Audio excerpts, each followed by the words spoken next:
Programang ito ay rated SPG, striktong patnubay at gabay ng magulang ang kailangan. Makakaalis si Santino at Erica sa bahay ng mga gerero. Hindi kasi sila magawang ratrati ng mga tauhan ni Roberto dahil baka madamay si Erica.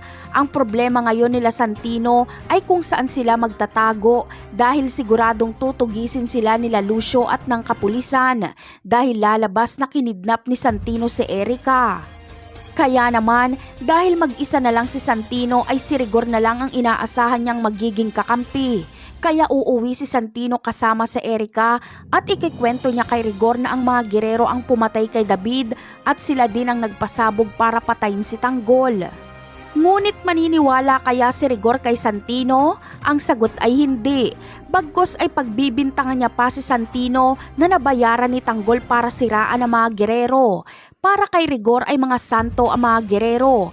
Kaya dito ay mapagtatanto ni Santino na kahit siya na lang ang mag-isang anak ni Rigor na natitira ay hindi pa rin siya nito mahal katulad ng pagmamahal ni Rigor kay David.